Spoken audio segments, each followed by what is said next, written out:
So, does it happen every time? Well, yeah, you need a stable moon. No, I can't deliver the whole moon on your budget, but I've got some ideas. Buster stands. I think they're ready for the flight to the moon. Stop spinning those merry-go-rounds. And most importantly, don't forget to hand them the sacks with shovels. In the summer of 1969, the American spacecraft Apollo 11 set out for the moon with the goal of landing the first humans there. Neil Armstrong and Edwin Buzz Aldrin were the first Earthlings to leave footprints on the lunar surface. And to this day, only 12 people in all of human history have ever walked or hopped on the moon.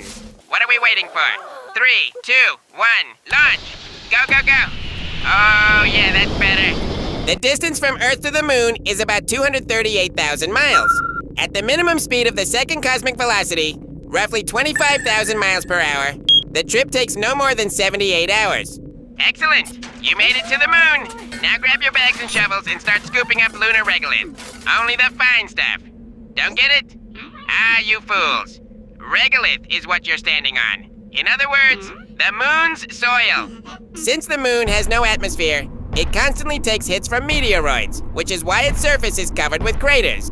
These range in size from as small as a matchbox to more than 120 miles across. When a meteoroid crashes into the moon and kills itself on impact, it smashes the lunar soil into finer bits and kicks up a dust cloud. That's why the entire surface is blanketed in dust, perfect for leaving footprints. I told you, don't pick up the big stuff. Don't you know the local aliens here pretend to be rocks? They're just waiting for the chance to sneak a ride to Earth. Haven't you seen the movies? Load only dust sand at the very most. And quit with the selfies already, huh? Get to work, the sun's still high. A day on the moon lasts about 2 Earth weeks, and so does the night. Like Earth, the moon spins on its own axis, but one rotation of the moon is synchronized with its orbit around Earth, which is why we always see only one side. In 1959, humans got their very first look at the far side of the moon, thanks to images sent back by the Soviet spacecraft, Lunar 3, the first to fly around it. Finally, took you long enough like I sent you to your own funeral. Come on, don't skimp on the lunar soil. Dump more of it into the mix. In all the trips to the moon and back, humans hauled back about 840 pounds of lunar soil. Meanwhile, every day nearly 220,000 pounds of cosmic dust rains down on Earth.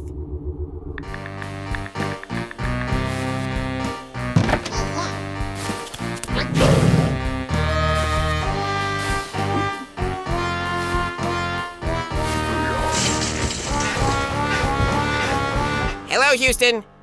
I heard there's a pile of alien scrap metal on the far side of the moon. What? Only in the movies? Fine. But if I do find some, I'm keeping it, okay? Oh, and by the way, my expendables took your lunar rovers for a spin. And, we kinda broke them. You don't need them anymore, right? So we'll just take those too. No? You won't sign off on that? Come on, don't be shy. Subscribe.